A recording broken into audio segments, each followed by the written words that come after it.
teremos agora a conferência de encerramento do terceiro CONACYR. O tema desta conferência de encerramento é o futuro da religião na América Latina.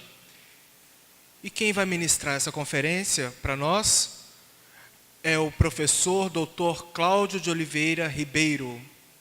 Ele possui formação em teologia, doutorado e mestrado também em teologia, que foram feitos na Universidade Católica do Rio de Janeiro. Ele realizou estágio de pesquisa de pós-doutorado em Dallas, nos Estados Unidos, com o tema Pluralismo Religioso, Democracia e Direitos Humanos.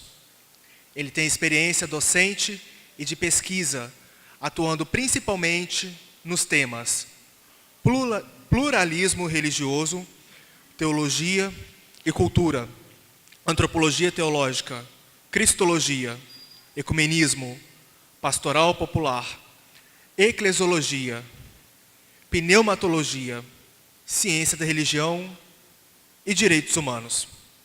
Ele também atua na área de assessoria a comunidades eclesiais de base, organismos ecumênicos e movimentos interreligiosos. Atualmente, é o coordenador para mestrados profissionais da área Ciências da Religião e Teologia da CAPES. Professor, seja muito bem-vindo. Que tenhamos, então, uma ótima conferência de encerramento. Muito obrigado.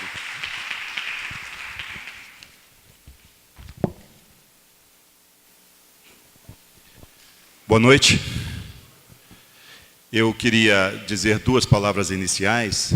A primeira delas, de agradecimento à organização do CONACYR pelo convite que foi feito a mim para estar aqui, contribuindo, participando dessa semana.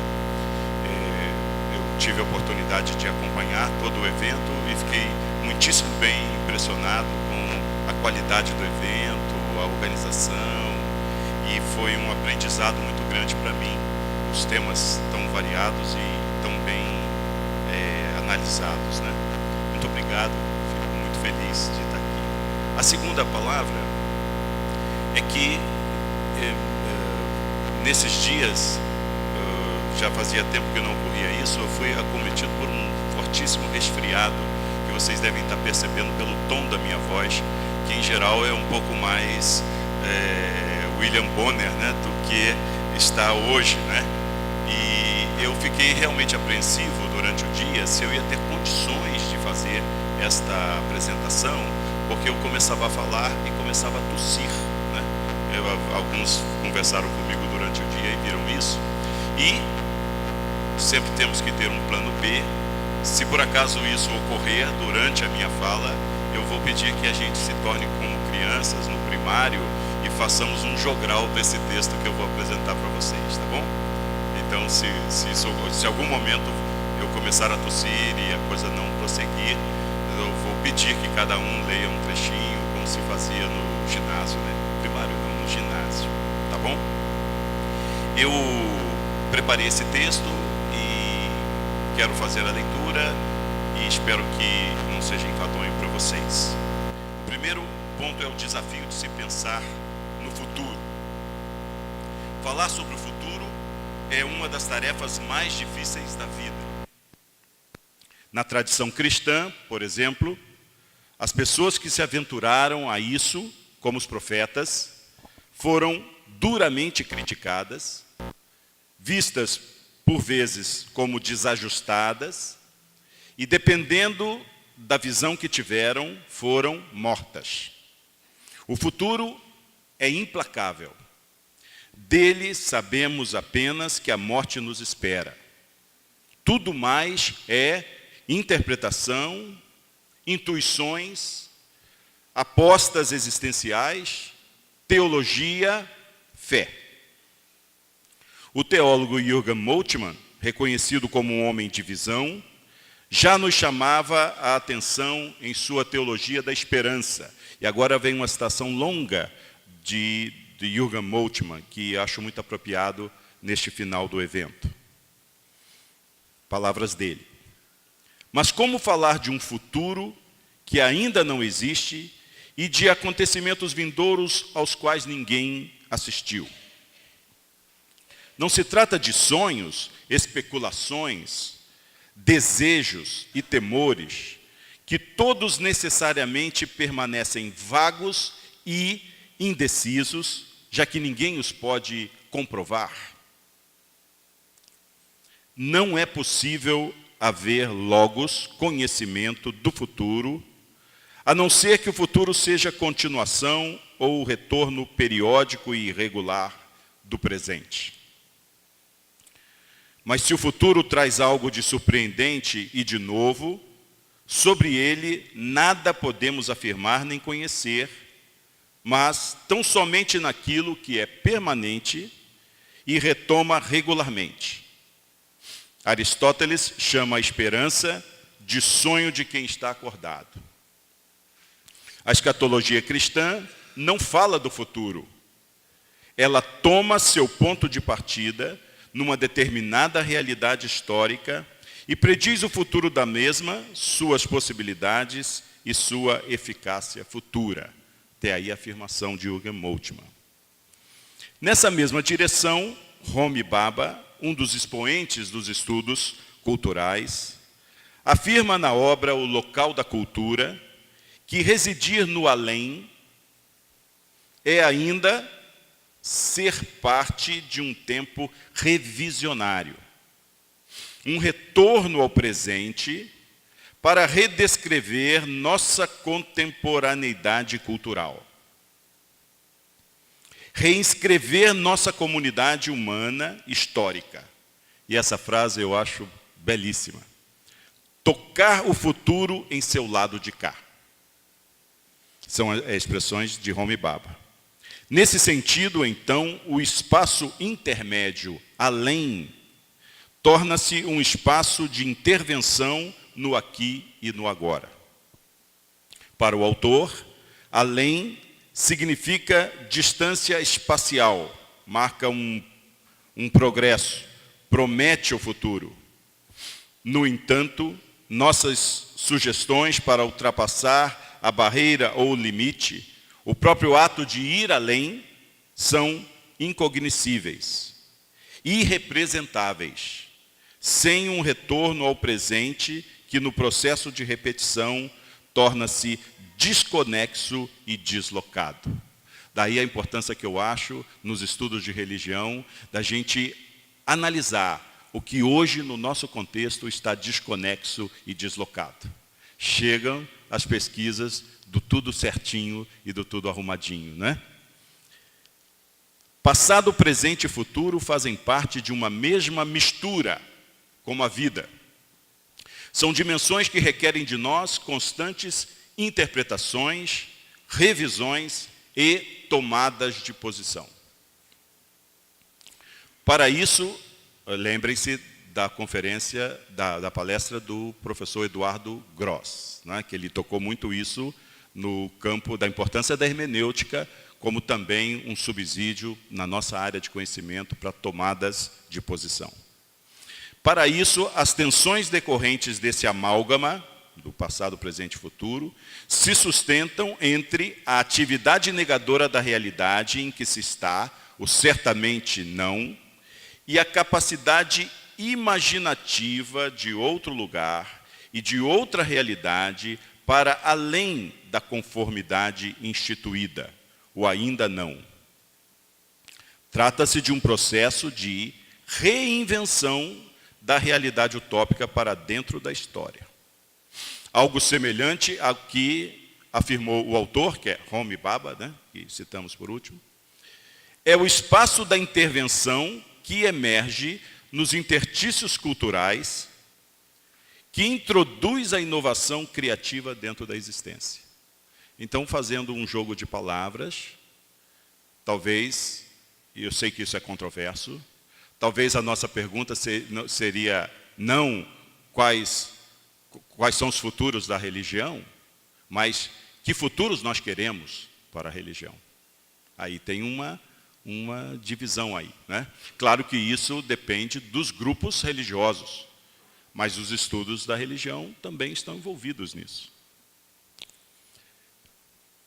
Os espaços de negociação de diferenças religiosas mostram-se, pois, como uma possibilidade concreta de integração do potencial libertador dos grupos religiosos. Isso saiu no debate aqui, né, que acabamos de ter sobre os budismos. Nesses espaços de negociação de diferenças, se torna possível e promissora a elaboração de novos discursos religiosos e de novas práticas sociais. Parafraseando o ditado popular que diz: o futuro a Deus pertence, poderíamos, com certa criatividade e seguindo as linhas de Homi Bhabha, dizer que sim, mas que nós, ao menos nos estudos de religião, poderíamos dar uma forcinha para a visualização desse futuro, dando visibilidade para potencialidades religiosas desprezadas nas análises. Em geral, os estudos de religião olham muito em bloco e não percebem as fronteiras onde tem os intertícios, as margens, onde ali tem um potencial libertador dos grupos religiosos, mas são invisibilizados pela sociedade e muito mais, muitas vezes, pelos setores acadêmicos. Por nós, né? Por nós. Homi Bhabha propõe um alargamento de horizontes e de caminhos de reflexão sobre a realidade, onde seja possível uma nova descrição da contemporaneidade humana que supere o que, em geral, é visto como normalidade no presente. É o que o autor sugere como posicionar-se num além.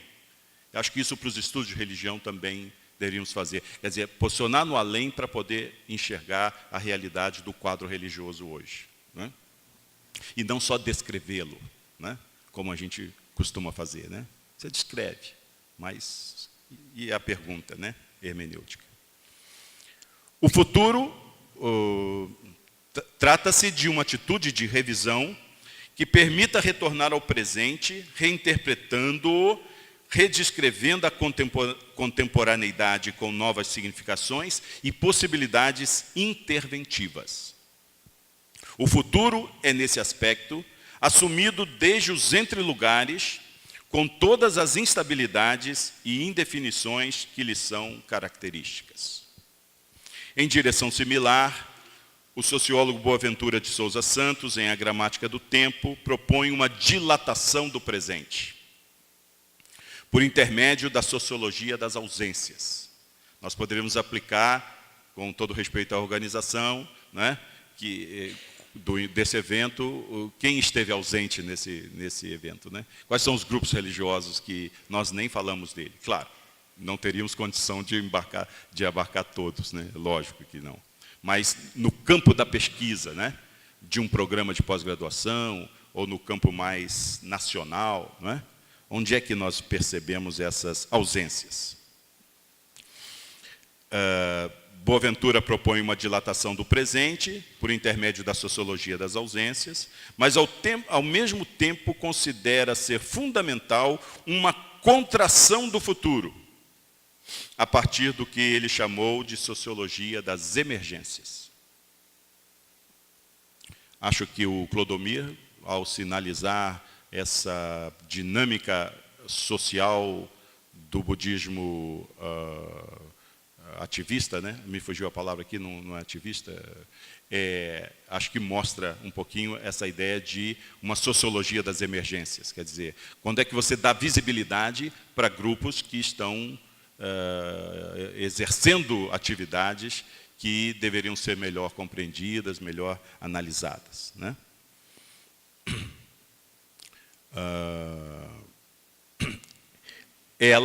A sociologia das emergências, é a investigação das alternativas sociais compatíveis com o horizonte das possibilidades concretas e que consiste em substituir o vazio do futuro, segundo o tempo linear, um vazio que tanto é tudo como é nada, por um futuro de possibilidades plurais e concretas, simultaneamente utópicas e realistas, que vão se construindo no presente através de atividades de cuidado. Essa é a afirmação do Boaventura, né? Tentar identificar tendências dos futuros das religiões requer de nós uma lógica plural e instrumentos variados e interdisciplinares.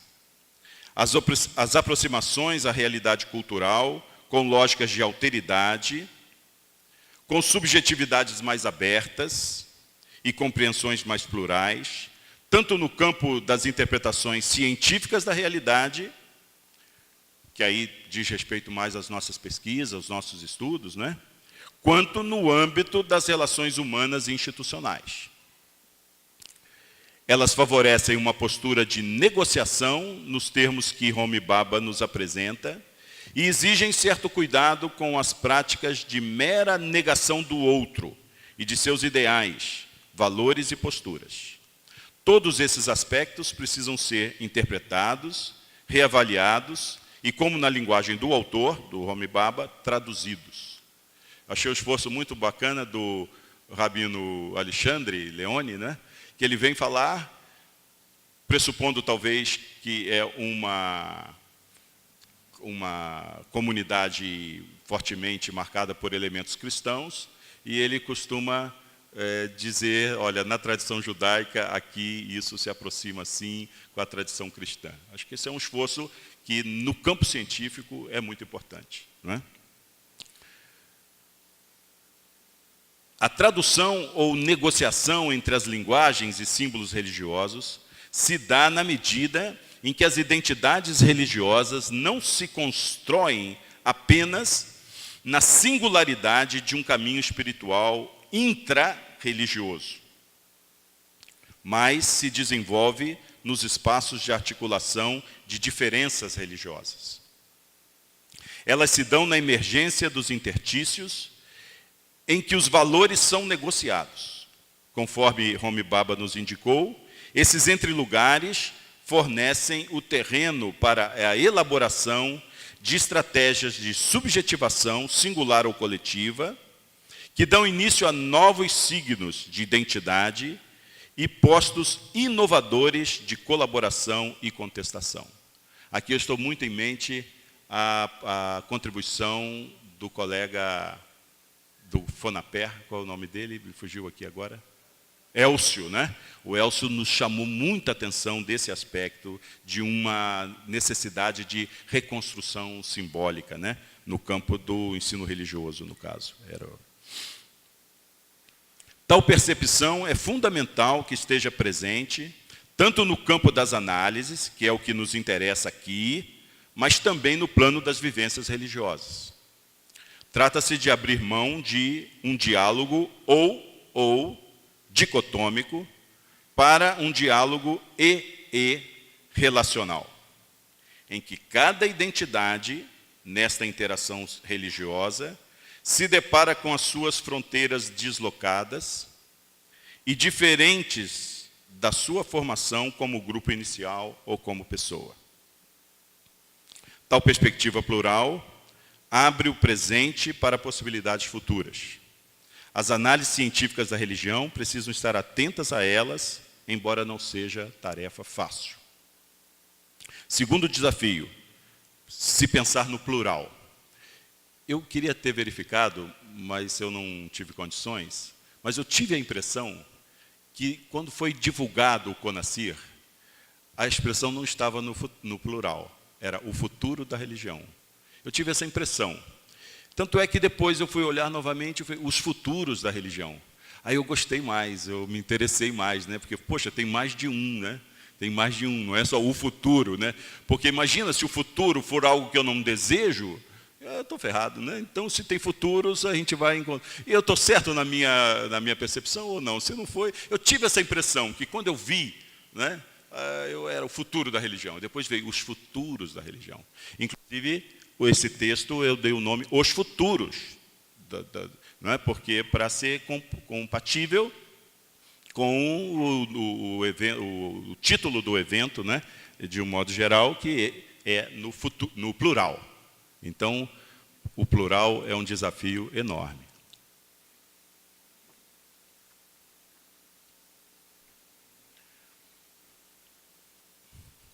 Outro aspecto que a discussão proposta realça é o recurso a uma lógica plural.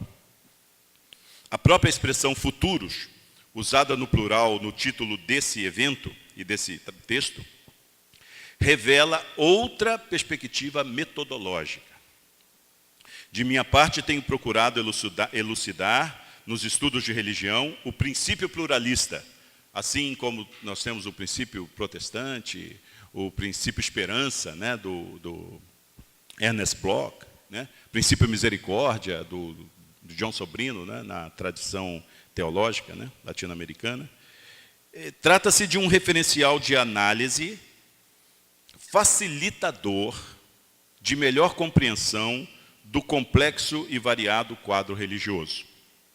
É um instrumento hermenêutico de mediação teológica e analítica da realidade sociocultural e religiosa, que procura dar visibilidade a experiências, grupos e posicionamentos que são gerados nos entrelugares, bordas e fronteiras das culturas e das esferas de institucionalidade. Acho que essa última expressão é fundamental para nós, porque a grande maioria das novas expressões religiosas, elas têm surgido e aumentado nas bordas das esferas das instituições.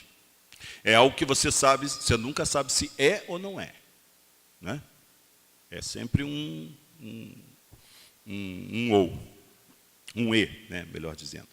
O princípio pluralista possibilita divergências e convergências novas, outros pontos de vista, perspectivas críticas e autocríticas para diálogo, empoderamento de grupos e divisões subalternas, e formas de alteridade e de inclusão considerados e explicitados os diferenciais de poder presentes na sociedade. O princípio pluralista, formulado a partir de lógicas ecumênicas e de alteridade, possibilita melhor compreensão da diversidade do quadro religioso e também das ações humanas. Não se trata de uma indicação ética ou catequética, do tipo, que bom que sejamos plurais, né, pluralistas. Não é isso, tá? Por favor.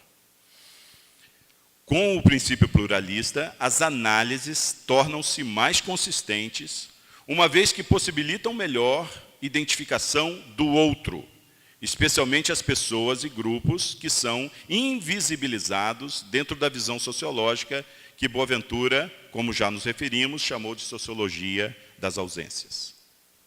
A sensibilidade com as distintas expressões culturais ou religiosas, majoritárias ou minoritárias, que aí no campo da pesquisa isso é importante, né? Para onde vão os recursos das pesquisas? Não é? Será que interessa pesquisar um grupo que é minoritário? Tem todo um debate de poder e político, né? Mas a visão científica tem que estar um pouco, né?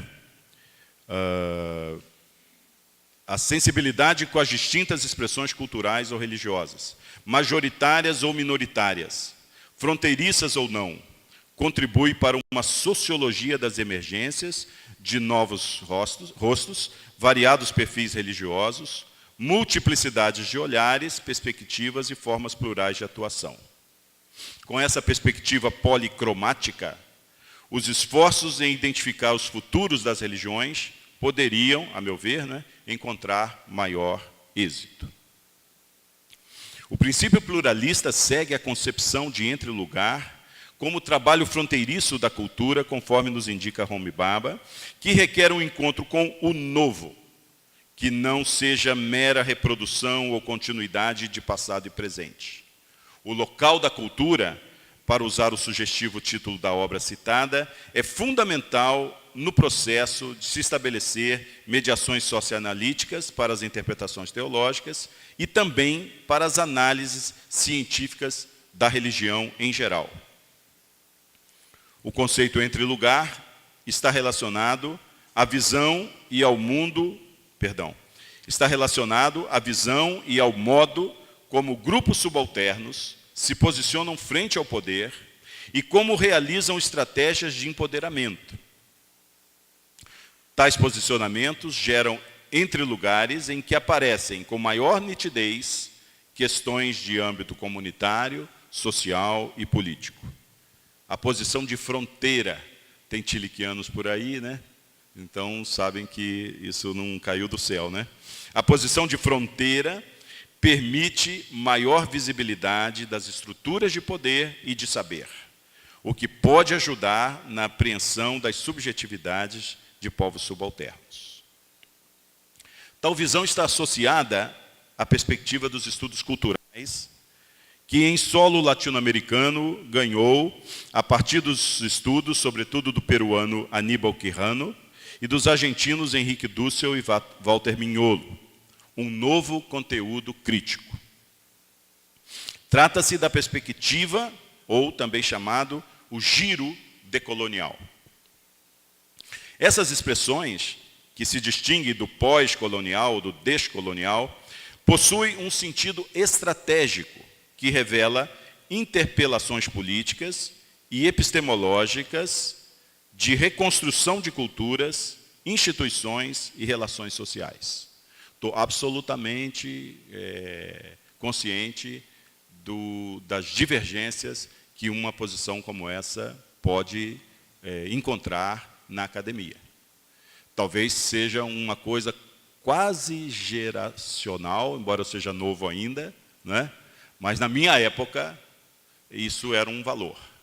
Hoje aparecem outros valores no nosso ambiente acadêmico. O cientista social, né?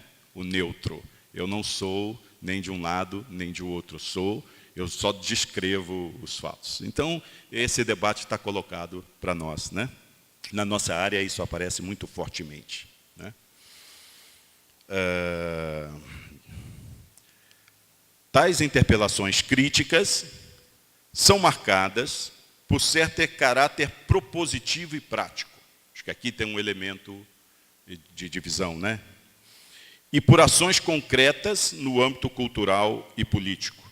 Eu me recordo de ter organizado na universidade um evento sobre pluralidade religiosa e direitos humanos e convidamos lideranças religiosas de diferentes expressões que tinham envolvimento nos movimentos sociais por direitos humanos para que trouxesse a sua experiência, né?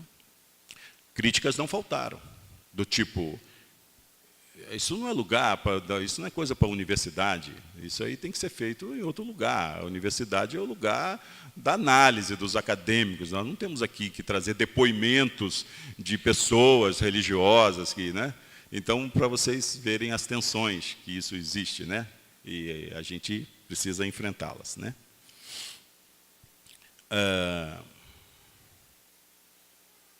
Tais interpelações críticas são marcadas por certo caráter propositivo e prático, sem desprezar, né, obviamente, o caráter científico, né, e por ações concretas no âmbito cultural e político. O decolonial indica uma desobediência epistemológica, sem a qual, aí vem a citação de um dos autores, não será possível o desencadeamento epistêmico. E, portanto, permaneceremos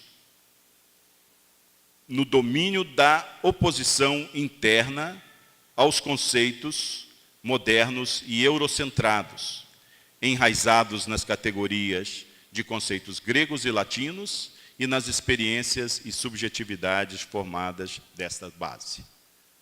Walter Mignolo.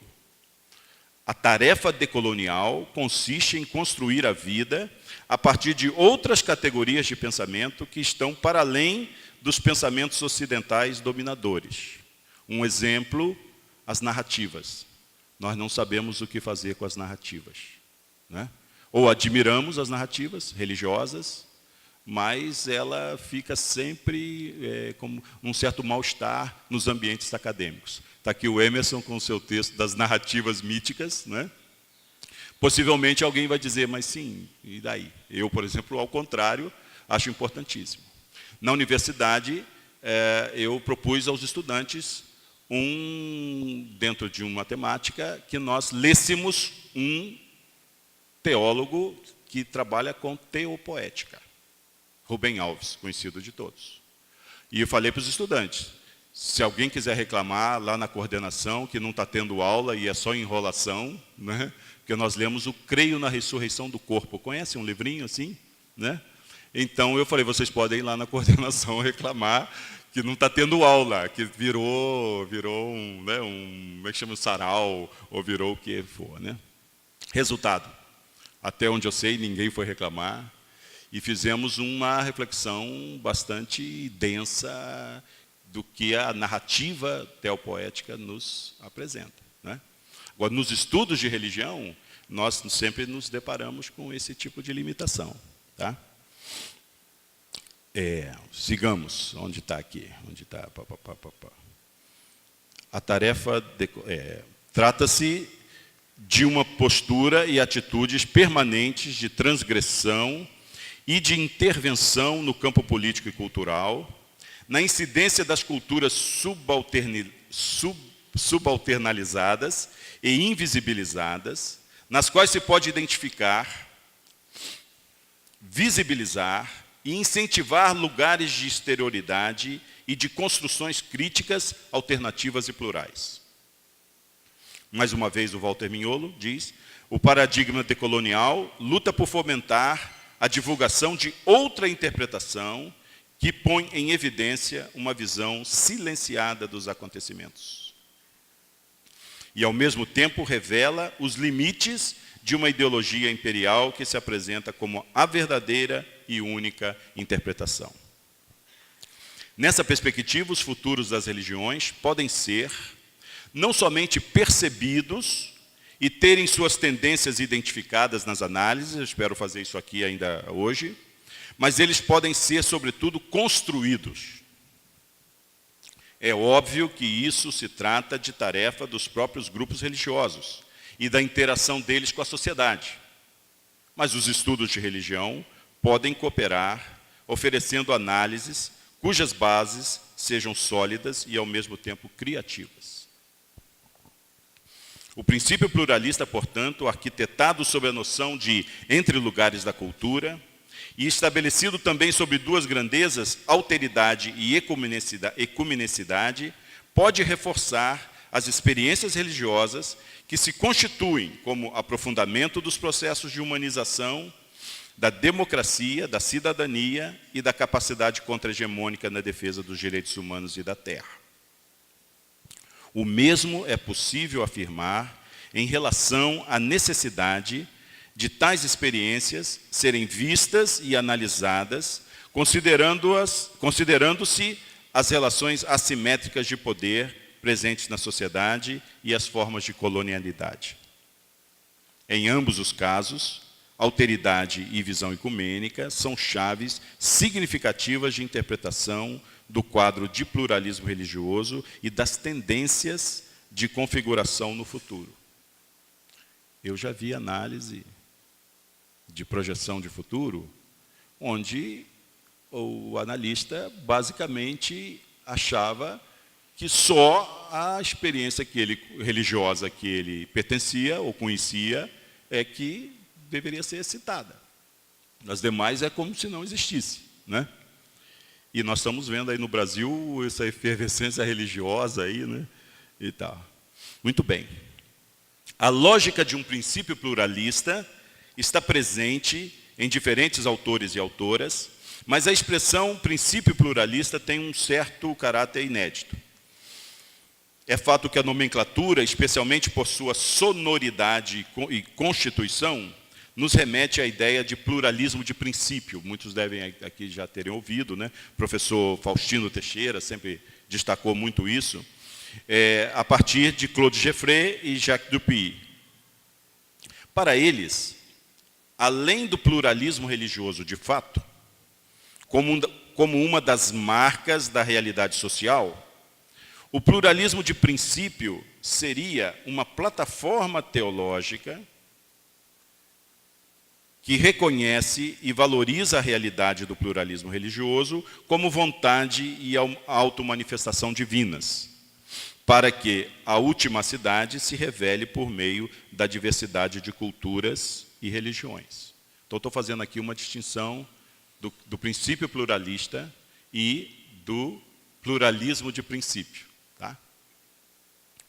O princípio pluralista contempla tal perspectiva ecumênica. Essa aqui, acabamos de dizer aqui. Valorativa do diálogo e das aproximações interreligiosas, mas é mais amplo. Aqui tem uma diferença. Por que é mais amplo? Porque se constitui em instrumento de avaliação da realidade social e cultural, sobretudo para melhor compreensão das diferenças, religiosas ou não, que se forjam nos entrelugares das culturas. Agora mais um item ainda mais assim conceitual, depois a gente passa para as tendências, tá?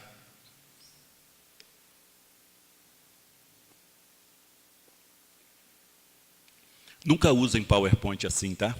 Não foi para isso que PowerPoint foi criado. PowerPoint é para você botar as ideias principais, né? As ideias chaves e tal, né? Eu uso assim porque eu sou meio relaxado, aí vai, né? Mas o PowerPoint mesmo é diferente. O desafio de se pensar para além do conceito moderno de religião. Um aspecto relevante para o debate sobre a religião nos dias de hoje, e que deve cooperar com as análises que se dedicam a projeções do futuro, são as limitações do conceito moderno de religião. O pluralismo religioso que marca a sociedade na atualidade requer, para sua melhor compreensão, uma crítica desse conceito moderno. Em geral, tal concepção olha as experiências religiosas dentro de um cânon de racionalidade que determinou um escaninho. Todo mundo entende a palavra escaninho, né? Então, tem lá os professores têm o seu escaninho lá para colocar as cartas. Que determinou um escaninho para a religião como uma área específica da vida, sem levar em conta as experiências totalizantes que moldam estilos de vida, culturas e formas de agir. Essa visão foi amalgamada com o desenvolvimento político e filosófico do que se convencionou chamar de o Ocidente. Isso também a professora, acho que foi a professora da UF, né? Como ela se chama mesmo? Gisele, a professora Gisele trouxe bastante essa reflexão para nós. Stuart Hall, figura de destaque dos estudos culturais, em seu livro Formações da Modernidade, articula a construção do Ocidente usando a criativa expressão o Ocidente e o resto. É pena que no português não dá sonoridade, né? Porque no inglês, vocês estão vendo ali, é West and Rest. É um jogo de palavras muito criativo, né? Quer dizer, nós e o resto, né? Tal concepção é formada por um padrão de pensamento e de linguagem que, desde a sua gênese, é marcada por relações econômicas de dominação. As análises científicas sobre o pluralismo religioso e sobre os decorrentes diálogos ou conflitos que emergem desse quadro não podem, a nosso ver, prescindir dessa perspectiva. Mesmo porque, para se usar uma expressão popular, ninguém entende mais do resto do que os grupos que cultivam formas excludentes e sectárias que marcam as identidades rígidas, ideológicas e conflitivas presentes no cenário de pluralismo religioso, né?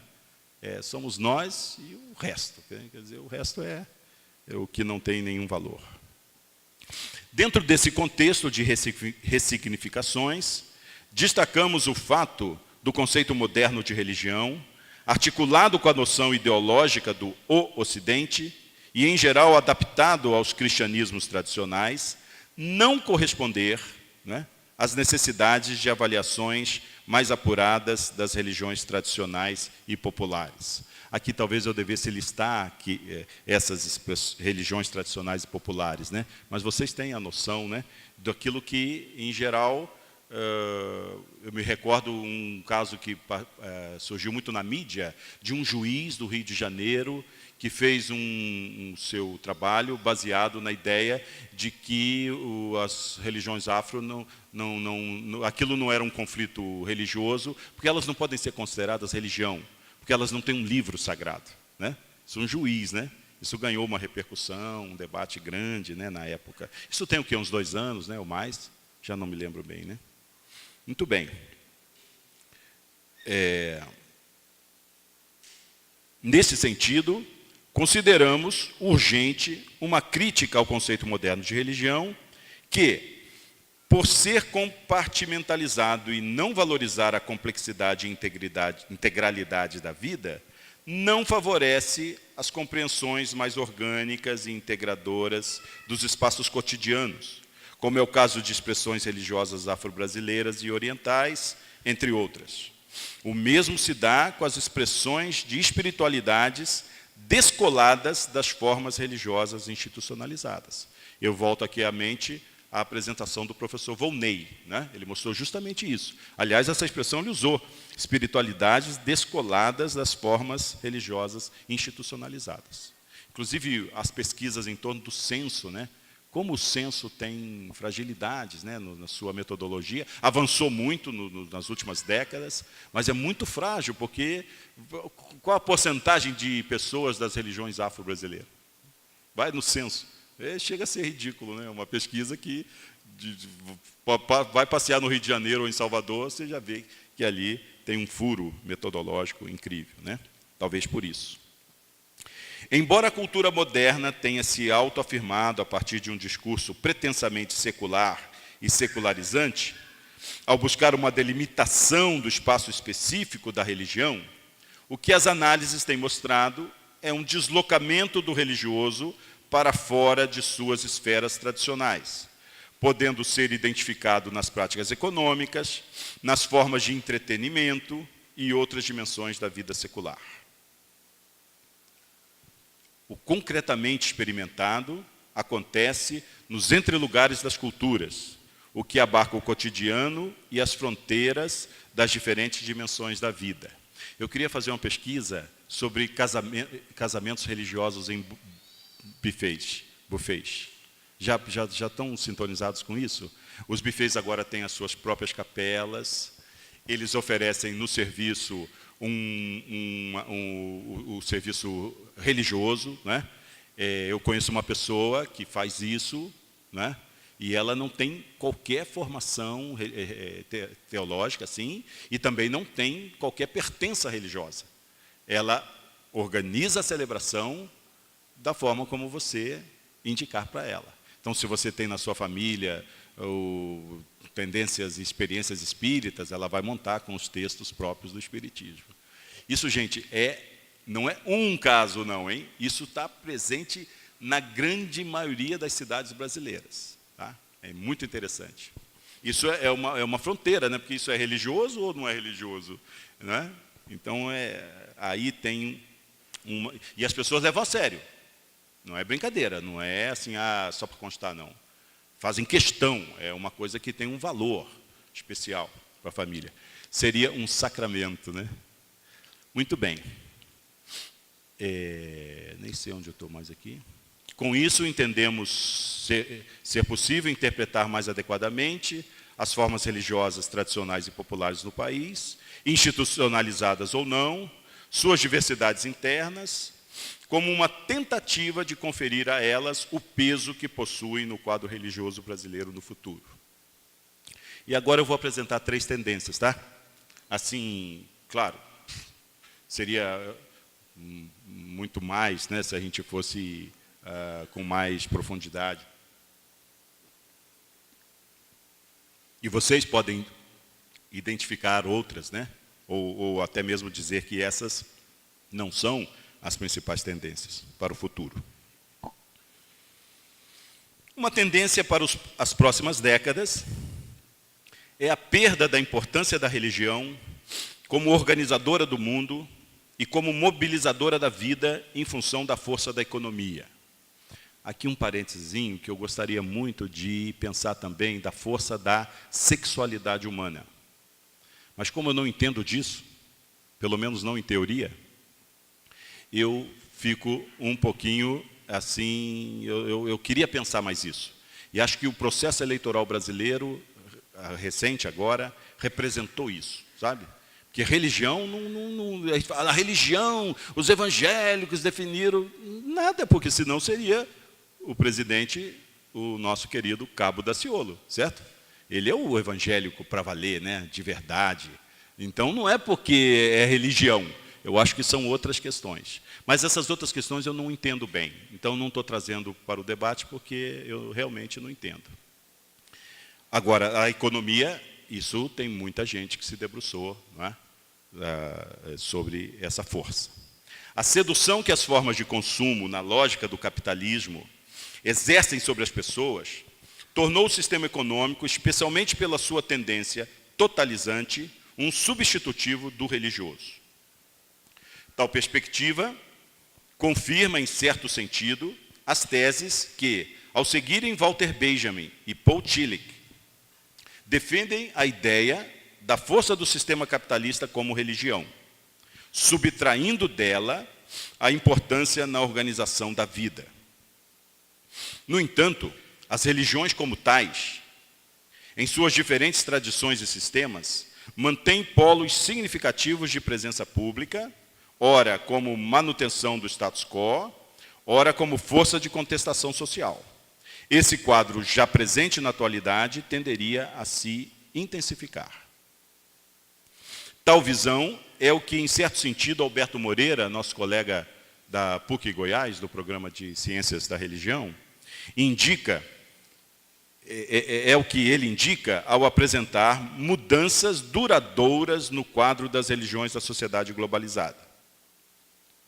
Alberto Moreira mostra que uma dessas tendências diz respeito ao fato de que religião e ordem global se interpenetram.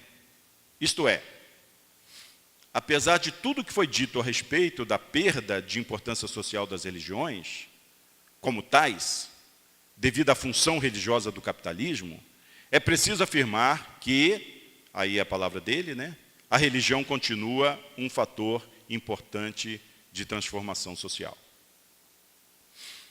E bastaríamos pensar no viés politizado das teologias latino-americanas, ou em casos particulares como a inserção de grupos conservadores evangélicos na política brasileira ou na política norte-americana, ou mesmo o fundamentalismo islâmico e expressões religiosas afins, ou ainda a visibilidade de grupos espíritas e budistas pelos direitos humanos.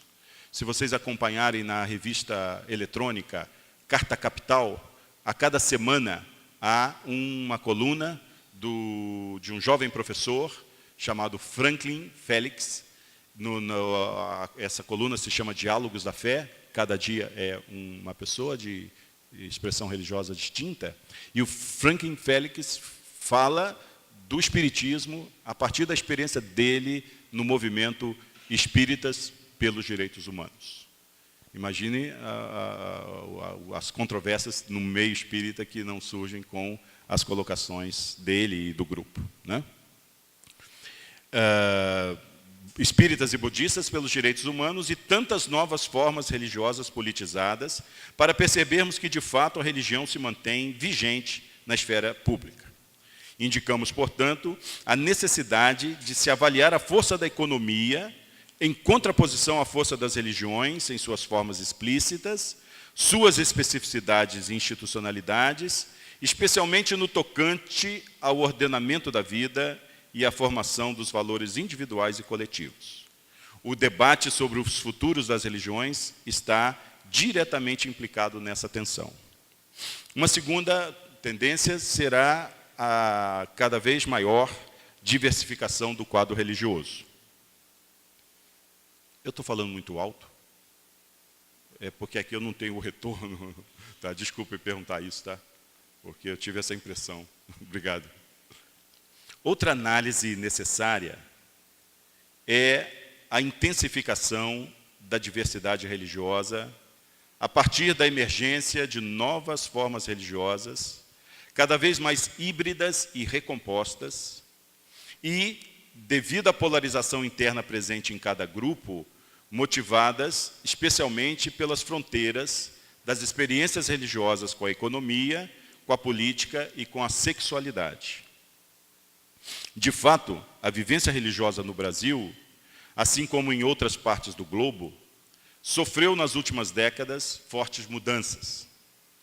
Alguns aspectos do novo perfil devem-se, sobretudo, à afirmação religiosa indígena e afro-brasileira, em suas diversas matrizes especialmente as formas de umbandas, candomblés e encantarias, e uma série de expressões culturais regionais, em sua maioria híbridas e recompostas. Segundo, a multiplicação e maior visibilidade dos grupos orientais em toda a sua diversidade étnica e cultural, tanto as diferentes expressões do budismo, de shintoísmo e de confucionismo, como as religiões recém-chegadas ao Brasil, tais como Seishonoe e a Igreja Messiânica, e outros como Fé Bahá'í e Hare Krishna.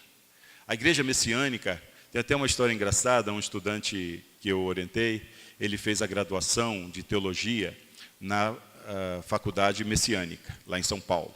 É uma das poucas no Brasil que fogem da estrutura cristã, católica e evangélica, né? E ele, então, acho que teve boa nota no Enem, ou ProUni, uma coisa assim, e escolheu pela localização, falou, Faculdade Messiânica, e ele é da Assembleia de Deus. Então ele achou assim, poxa, messiânico, isso deve ser bacana, eu vou participar disso, né? E chegou lá e ficou perdidaço, né? Porque, naturalmente, ele custou para entender que era outra religião, né? Que não era religião. E esse nome igreja, né? Igreja realmente confunde, né? Resultado, ele fez um excelente curso de teologia, continua pentecostal, né? E só que um pentecostal muito arejado, né? Porque ele realmente é fantástica essa história, é fantástica. Agora, eu mesmo não sabia, o professor Etienne está aqui, participou, da força popular da Igreja Messiânica. No solo sagrado lá em São Paulo, eles reúnem mensalmente 20 mil pessoas do Brasil todo, né?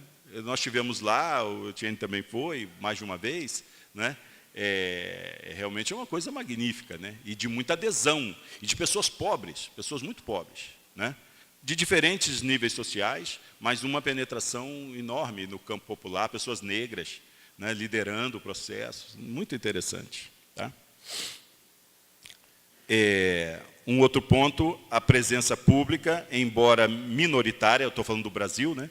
Minoritária, das diferentes expressões do judaísmo e do islamismo, a força popular do espiritismo kardecista e as expressões espiritualistas e mágicas que se configuram em torno da chamada Nova Era, ao fortalecimento institucional dos movimentos católicos de renovação carismática e ao crescimento evangélico, em especial das igrejas e movimentos pentecostais. Todas essas expressões, além de outras, formam um quadro complexo e de matizes as mais diferenciadas, ainda mais se forem somadas as formas religiosas seculares e culturais, como as terapêuticas, de autoajuda, econômicas, midiáticas e de entretenimento. Então, o quadro religioso tem, no Brasil, essa diversidade. Isso tem levado ao fato dos temas relativos ao pluralismo religioso estarem ganhando destaque no debate acadêmico atual.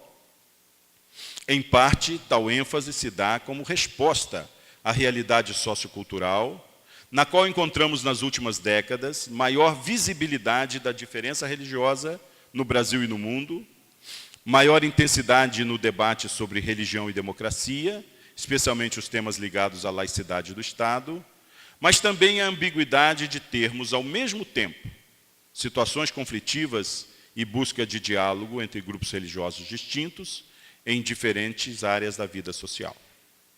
Consideramos que este quadro diversificado, ambíguo e conflitivo tenderá a se intensificar nas próximas décadas. Uma pequena experiência rápida, onde eu integro o Fórum Interreligioso de Santo André, comentava isso hoje com a professora Cecília, né? Por exemplo, um pouco amparado na visão política da prefeitura, anteriormente, encabeçada pelo Partido dos Trabalhadores, mas que depois perdeu o processo eleitoral e foi encabeçado pelo partido mais à direita, e a diversidade aumentou, inclusive com expressões, por exemplo, como a Casa das Bruxas, que é muito forte na região de São Bernardo, não é? Isso afugentou um pouquinho os pastores evangélicos, né, que eram todos do PT, né? Que coisa interessante, né? É difícil lá fazer essa análise, né? Isso é verdade, isso é real, não é? Então, restou lá apenas os luteranos e outros, mas os do PT não foram.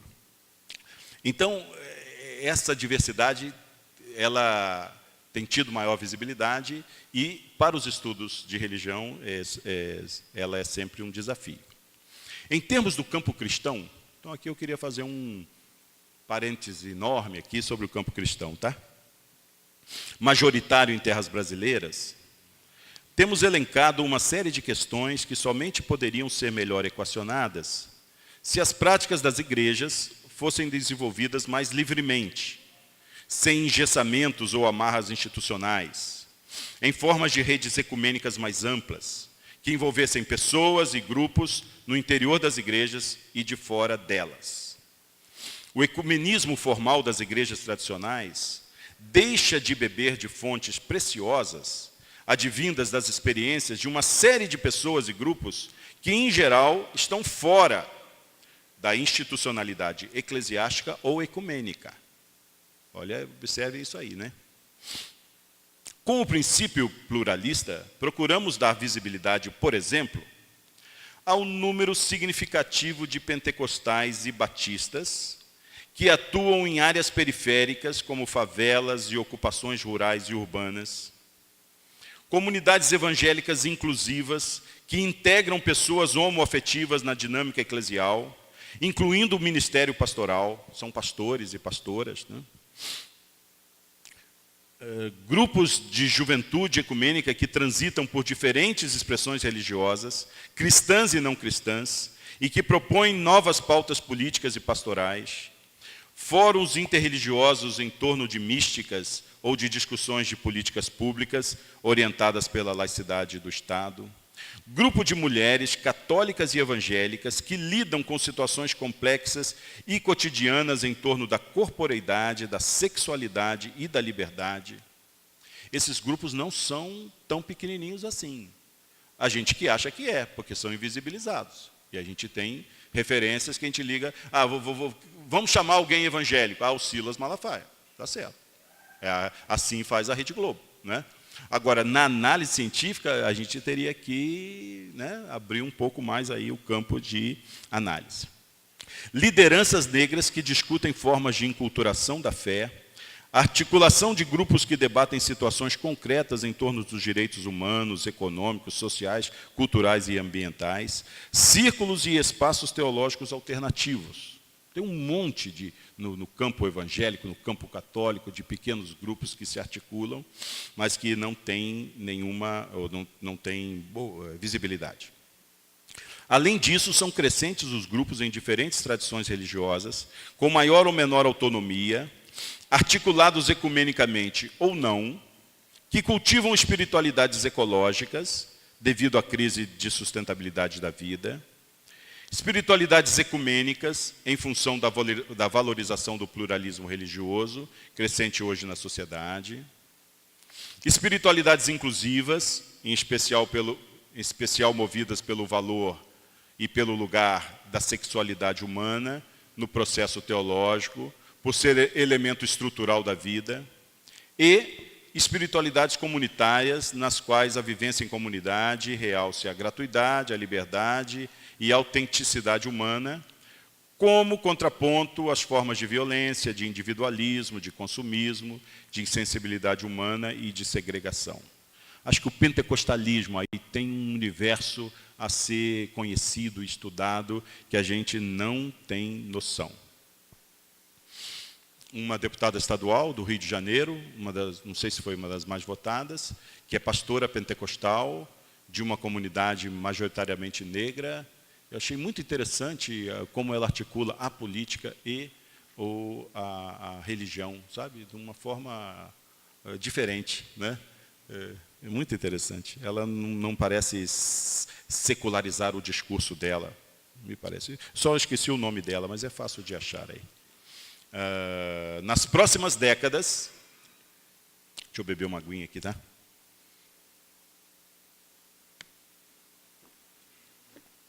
os outros conferencistas tiveram uma taça bonita e tal, né?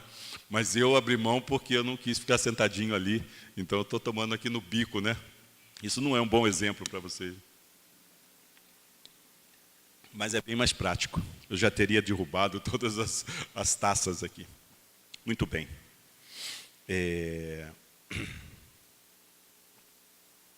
Nas próximas décadas, a não ser que haja processos repressivos que comprometam o livre exercício democrático, essas visões religiosas tenderão a se fortalecer, mesmo em convivência simultânea e tensa com formas religiosas de caráter mais sectário, fundamentalista ou piedoso.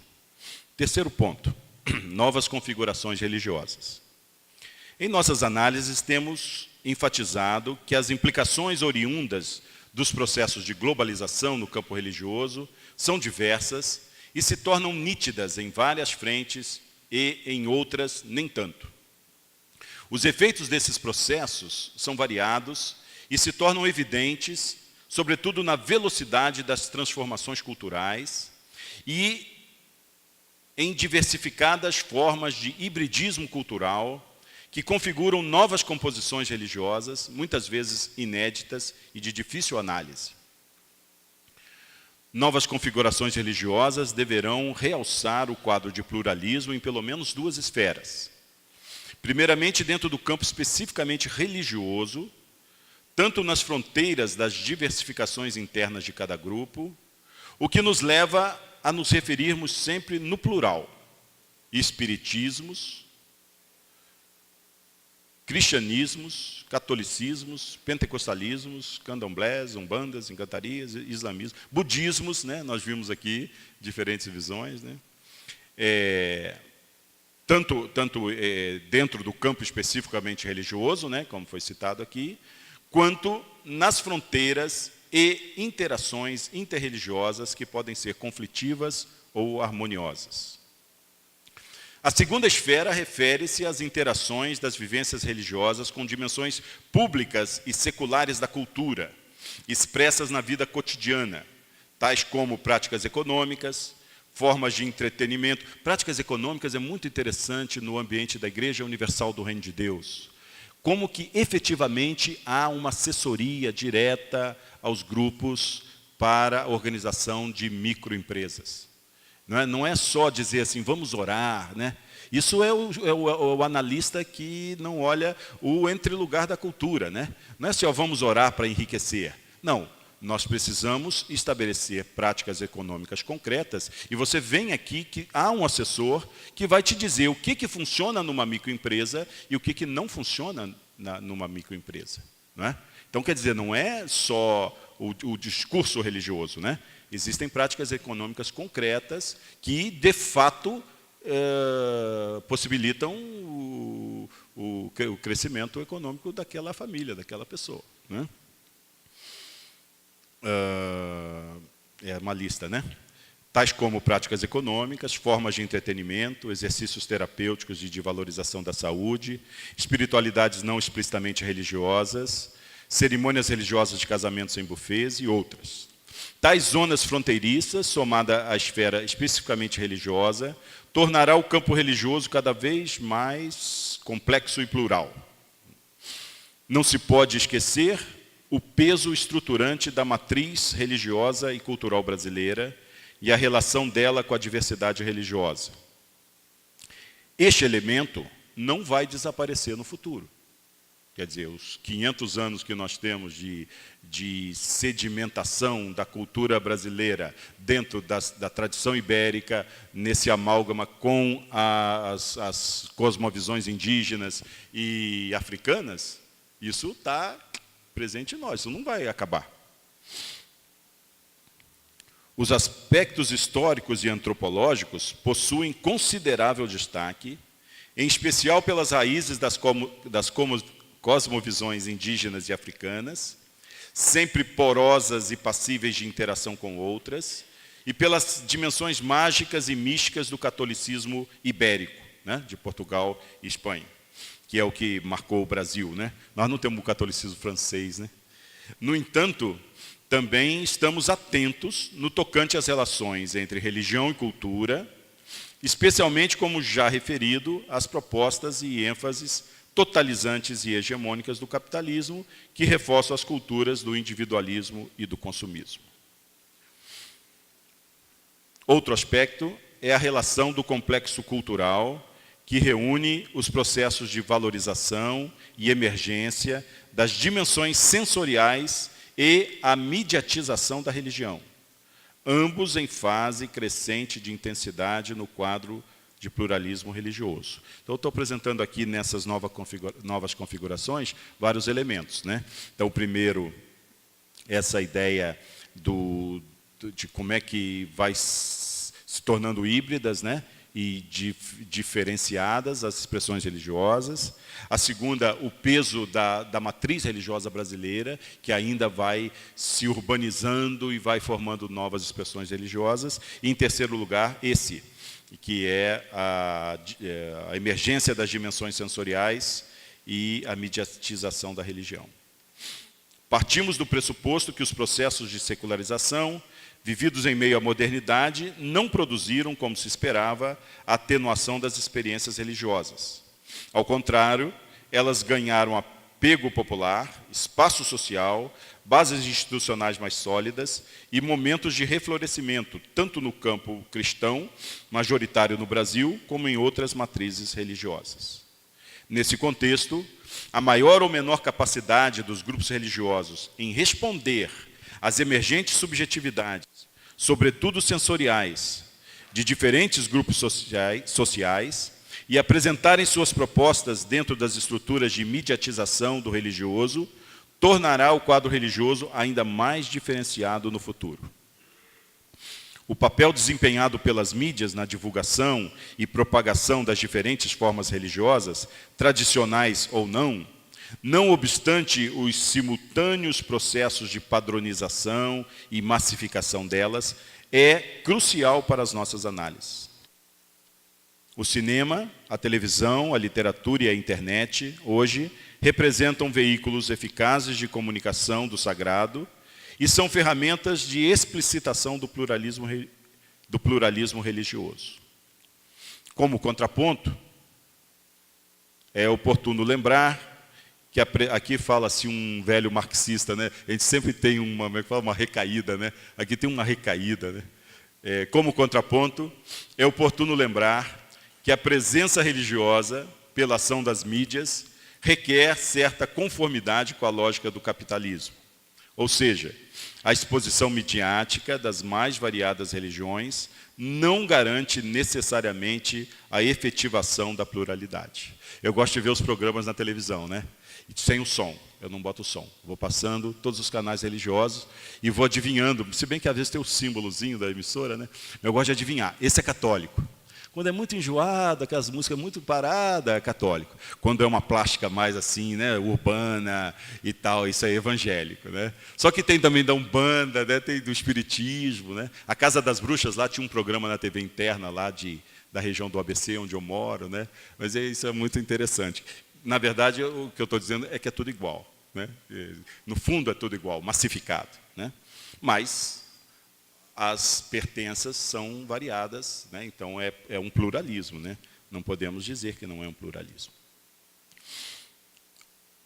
Um quarto aspecto é a noção de que nos interstícios e fronteiras culturais e nas zonas de tensão entre o secular e o sagrado, surgem diversas formas de trânsito religioso ou novas configurações, como melhor exprime o Emerson Jumbelli, e de dupla ou múltiplas pertenças.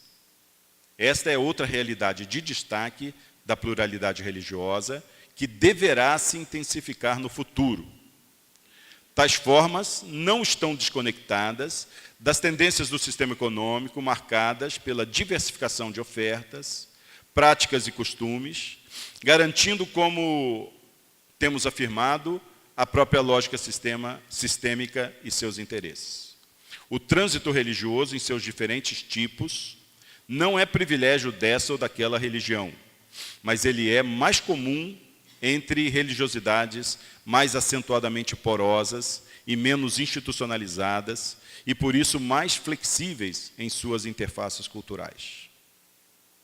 Por fim, um aspecto que não poderia nos escapar é a relação entre as expressões de fundamentalismo e intolerância, de um lado, e as de pluralismo e diálogo, de outro.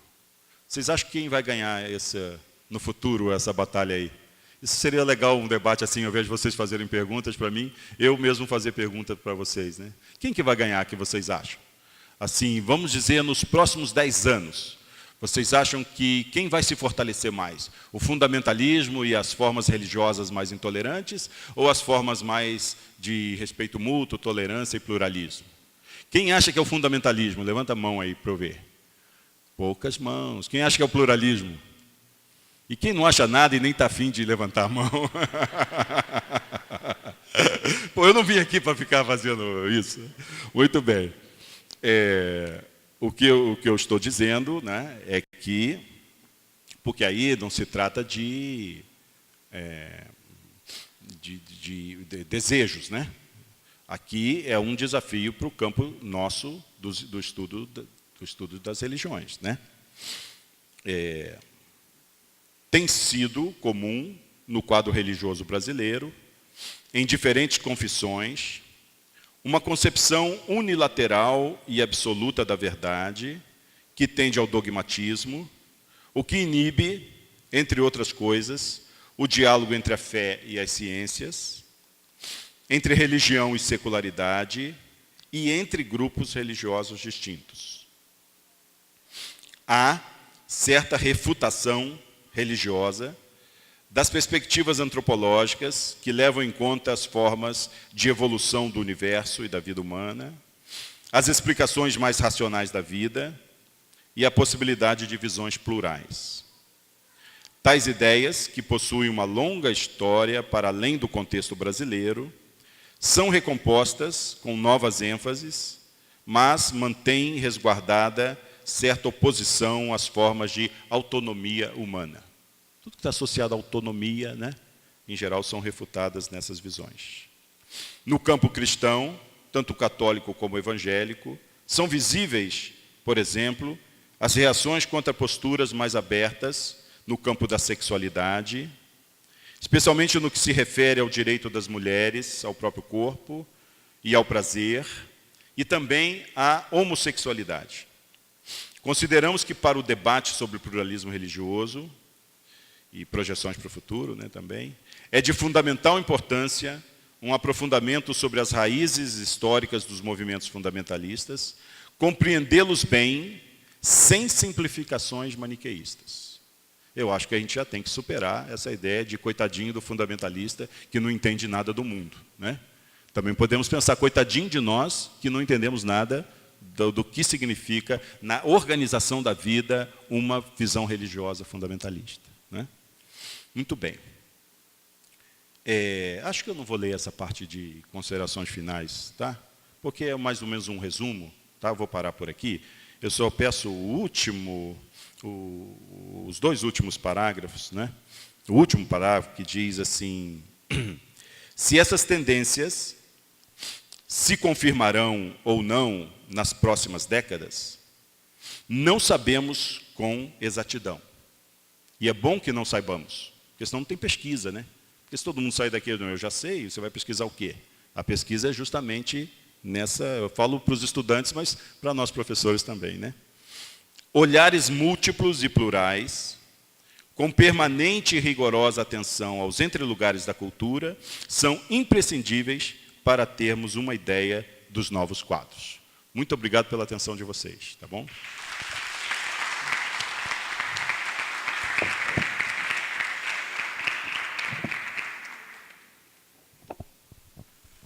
Professor, então receba o nosso muito obrigado nessa conferência de encerramento e pela sua participação aqui no nosso terceiro CONACYT. Seja sempre bem-vindo na nossa casa.